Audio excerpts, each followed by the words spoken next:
Kumar Goyal, associate professor mathematics, MSc college Bharatpur. ये video BSc part third mathematics के students के लिए है, पेपर फर्स्ट अलजेब्रा। आज हम ग्रुप होमोमॉर्फिज्म पे चर्चा करेंगे। ग्रुप समाकारिता। समाकारिता क्या है? आपने ग्रुप को अच्छे से पढ़ा और मैंने ग्रुप के दौरान जब अध्ययन के दौरान मैंने आपको बताया कि बाइनरी ऑपरेशन क्या है। बाइनरी ऑपरेशन पर हमको विशेष ध्यान देना है। यहाँ पर भी बाइनरी ऑपरेशन की वजह से, द्विआधारी संक्रिया की वजह से ही स्टूडेंट गलती करते हैं। यहाँ आप देख रहे हैं परिभाषा में बहुत ज्यादा ऐसा कुछ नहीं है। जिस तरह से हम एक मैपिंग डिफाइन करते हैं दो सेट के बीच में, कि हमारा सेट ए से बी के बीच में मैपिंग डिफाइन करते हैं, ऐसे ही यहाँ पर हम दो ग्रुप्स के बीच में मैपिंग डिफाइन करते हैं। फर्क ये है कि हमारा जो ग्रुप है वो भी एक सेट ही है, सेट के ऊपर बाइनरी ऑपरेशन डिफाइन है। तो हम एक मैपिंग जी से जी डैश के बीच में डिफाइन कर रहे हैं, जहां पर कि जी और जी डैश ग्रुप है। दोनों पर बाइनरी ऑपरेशन समान भी हो सकते हैं, अलग अलग भी हो सकते हैं। तो यहाँ पर दोनों में डिफरेंट बाइनरी ऑपरेशन लिए गए हैं। एफ तो माना G star and G dash O group है, इन पर की बाइनरी ऑपरेशन स्टार ओ है। और हमने एक मैपिंग डिफाइन की है जी से जी डैश में, और किस तरह से है कि F A star B equal to F A O F B for all A B belongs to G. जब हम एग्जाम्पल्स आगे देखते हैं तो 80% केसेज में मैंने ये देखा कि बच्चे एग्जाम्पल को गलत कर जाते हैं, क्योंकि वो इस परिभाषा को नहीं समझ पाते हैं कि ये क्या कह रहा है। इस परिभाषा में बच्चे जैसे एग्जाम्पल आता है छोड़ देते हैं इसको। हमने पीजी क्लासेज में देखा है कि बच्चों से पूछते हैं तो वो पता पड़ता है कि साहब हमने होमोमॉर्फिज्म हमने चॉइस पे छोड़ दिया सर, हमने नहीं किया। यहाँ पर आप देख रहे हैं कि ये स्टार किस पर बाइनरी ऑपरेशन है, ये जी पर है, और ए और बी जी के एलिमेंट है। तो जी के एलिमेंट है तो जी के एलिमेंट्स के बीच में स्टार ही लगेगा। अगर यहाँ मल्टीप्लीकेशन होता तो यहाँ पर ए बी मल्टीप्लिकेशन लगता, अगर एडिशन होता तो ए और बी के बीच में एडिशन लगता। तो यहाँ पर उसके अकॉर्डिंग ये लगता है। तो F A star B equal to F A और एफ बी हमारे किसके एलिमेंट हैं? जब मैपिंग हमारा एफ जी से जी डैश के बीच में है और ए और बी हमारे जी के एलिमेंट हैं, तो F A and F B हमारे जी डैश के एलिमेंट हैं। और जी डैश पर बाइनरी ऑपरेशन क्या है? ओ। तो F A O F B for all A B belongs to G. तो अगर हम ये कहें कि जी पर बाइनरी ऑपरेशन एडिशन है और जी डैश पर मल्टीप्लीकेशन, तो यहाँ पर क्या परिभाषा चेंज हो जाएगी? F A plus B equal to F A into F B. अगर हम कहें कि पहले वाले पर मल्टीप्लीकेशन है जी पर, दूसरे वाले पर एडिशन है, तो यहाँ पर हो जाएगा F A B equal to F A plus F B for all A B belongs to G. दोनों पर एडिशन है तो F A plus B equal to F A plus F B. दोनों पर मल्टीप्लीकेशन है तो F A B equal to F A F B. ये homomorphism में हमारा रिंग में भी आएगा, आगे हम रिंग डिस्कस करेंगे, उसमें भी आएगा। आगे चल करके आप लोग यदि एमएससी मैथ करते हैं तो आपको आगे चल करके वेक्टर स्पेस में भी होमोमॉर्फिज्म का कंसेप्ट आएगा। वहां पर बस एक फर्क ये होगा कि इसको होमोमॉर्फिज्म को वहां पर हम लीनियर ट्रांसफॉर्मेशन के रूप में बताते हैं।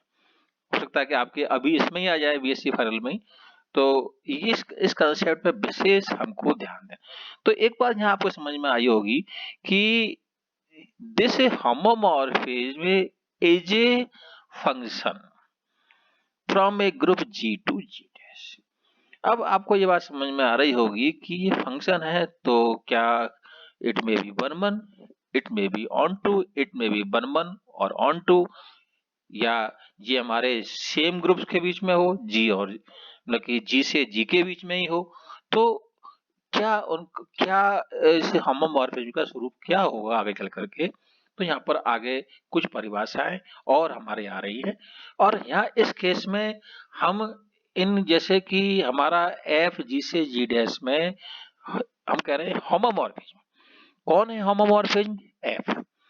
लेकिन हम कहें जी और जी डैश आपस में समाकारिक हैं, G and G dash are homomorphic, F is homomorphism and G and G dash are homomorphic, में समाकारिक हैं। मतलब कि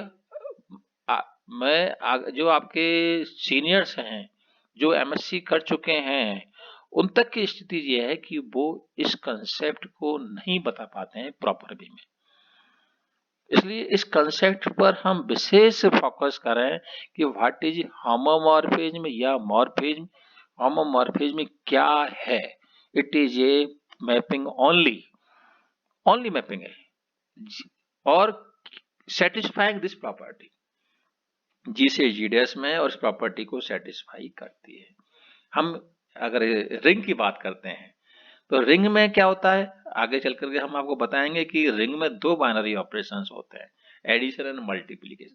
तो उसमें रिंग में दो बाइनरी ऑपरेशन है, इसलिए उस जगह एक कंडीशन जो है केवल ये चेंज हो जाती है, F A B equal to F A F B, condition change हो जाती है वहां पर, क्योंकि वहां पर मल्टीप्लीकेशन संक्रिया है, वहां पर एडिशन संक्रिया है। तो वहां जब आएगा वो इधर हम बताएंगे आपको। अभी हम इसकी विशेष चर्चा अभी नहीं कर रहे, जब रिंग की चर्चा करेंगे तब आपको विशेष। हम अभी पुनः उसी बात पर आए कि अगर ये जी से जी में ही है, जी से जी में ही है, तो क्या होगा, उसका रूप क्या होगा, तो हम उसको कहेंगे एंडोमॉर्फिज्म, अंतर का अर्थ, बाकी जी से जी में। तो अब चूंकि यहाँ पर आप कहेंगे साहब ऊपर तो साहब याद है ओ लिया गया है, यहाँ पर ये जी से जी में है तो जी पर ही बाइनरी ऑपरेशन स्टार है, वही तो लेंगे इसमें। तो कंडीशन क्या हो जाएगी, F A star B equal to F A star F B, क्योंकि एफ ए और एफ बी किसके एलिमेंट हो गए, जी के एलिमेंट हो गए। अब अगर ये मैपिंग हमारी वन वन है, एक एक ही है, तो उस केस में हम इसको क्या कहेंगे, इसका नाम क्या कहेंगे, इसको एक एक की समाकारिता कहते हैं, या यदि जो बच्चे इंग्लिश मीडियम के वो इसको अच्छा समझ पाते हैं कि monomorphism, it is named as monomorphism. और यदि ये मैपिंग ऑन टू भी है, बाकी होमोमॉर्फिज्म तो है ही है, और ये ऑन टू भी है, तो इसको हम कहेंगे एपीमॉर्फिज्म या आच्छादक समाकारिता। और अगर ये वन वन भी है, ऑन टू भी है, दोनों है, तो इस समाकारिता को हम कहेंगे तुल्यकारिता। और ऐसे में ये जो हमारे जी और जी डैश आपस में तुल्यकारी कहलाते हैं। तो आखिर अगर आपसे पूछा जाए कि तुल्यकारिता किसे कहते हैं, तुल्यकारिता किसे कहते हैं, तो उसमें ये परिभाषा दी हुई है कि एक ग्रुप जी से जी डैश पर परिभाषित प्रतिचित्रण, मैंने शुरुआत में आपको कहा कि दिस इज अ मैपिंग, निम्न प्रकार है, एफ एक एक ही है, एक एक के लिए हमने शुरुआत में बताया कि F equal to F B implies if and only if A equal to B for all A B belongs to G। F on to है, मतलब F G equal to G dash, F G equal to G dash, तभी तो ये on to होगा। और F एक समाकारिता है, अर्थात F A star B equal to F A O F B for all A B belongs to G. और दो ग्रुप जिनके बीच में आइसोमॉर्फिज्म डिफाइंड है, तो वो ग्रुप आपस में तुल्यकारी ग्रुप कहलाते हैं। आप देख रहे हैं कि ये बीच में जो साइन लगाया हुआ है, ये आइसोमॉर्फिज्म का साइन है, तुल्यकारिता का साइन है। तो ये जी आइसोमॉर्फिक टू जी डैश, और this relation of isomorphism is an equivalence relation, आगे चल करके आपके में प्रमेय आएगी, it is an equivalence relation.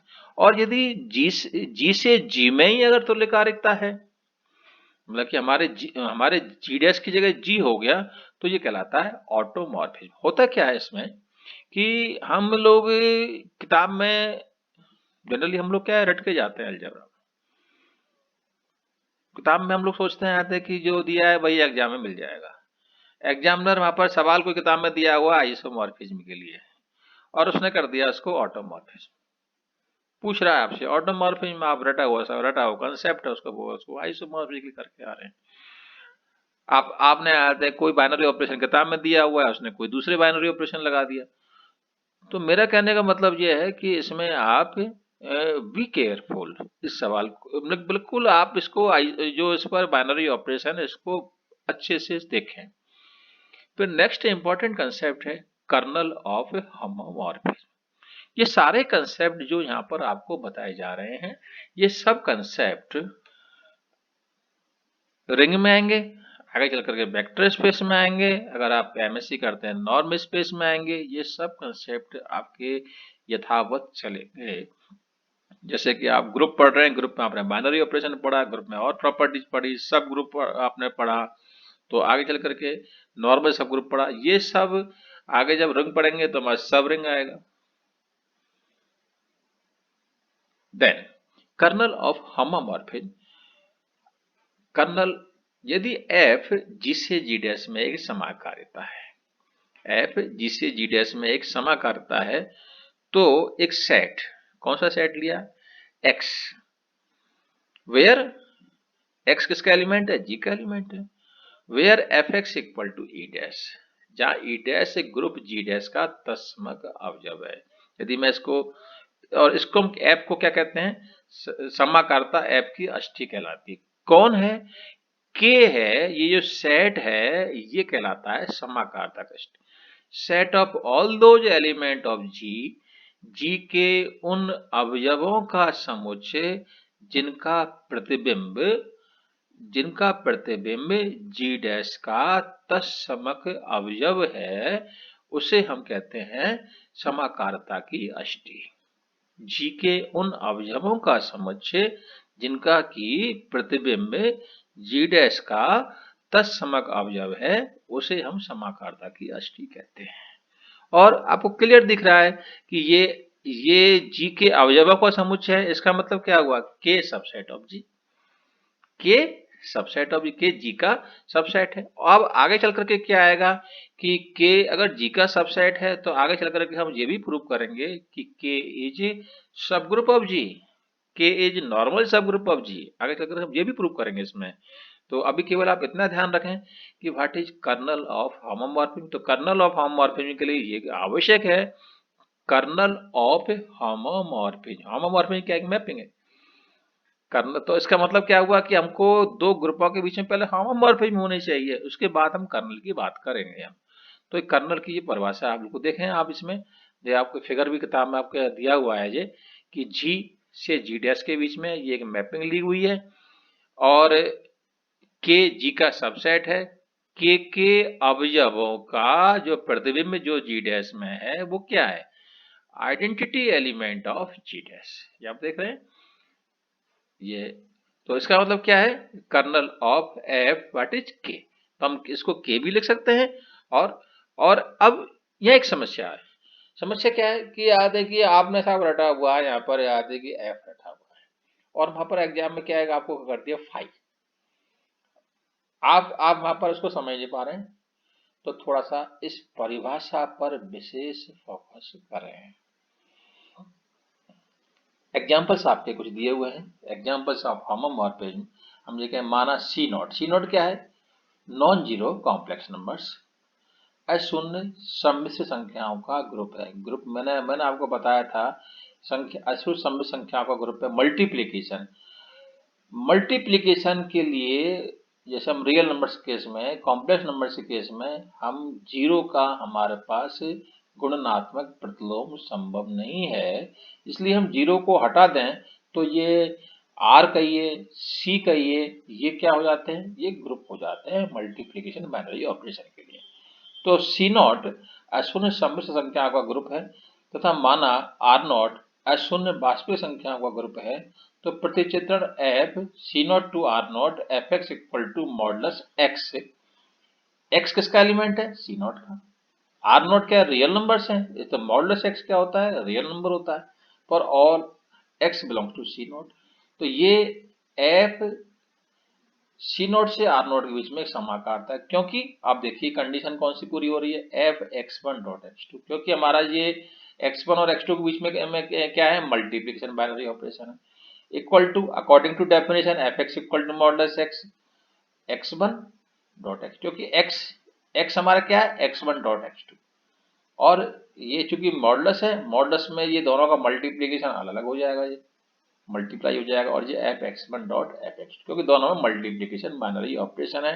तो आप देख रहे हैं कि हमारी ये कंडीशन पूरी हो रही है। फिर साथ ही अब ये होमोमॉर्फिज्म तो हो गया, हमको क्या तय करना है कि कर्नल क्या है इसका। तो आप देख रहे हैं x belongs to C not modulus x equal to 1, क्योंकि आर नॉट का तत्समक अब जो real set of real numbers है वो मल्टीप्लिकेशन बाइनरी ऑपरेशन के लिए उसका आइडेंटिटी एलिमेंट 1 होता है। तो F X equal to modulus X equal to 1। तो हमारा ये इसकी अष्टी क्या होगी, x belongs to C not where modulus x equal to identity element of R not which is 1, जो कि 1 के बराबर है। तो आज के लिए इतना ही।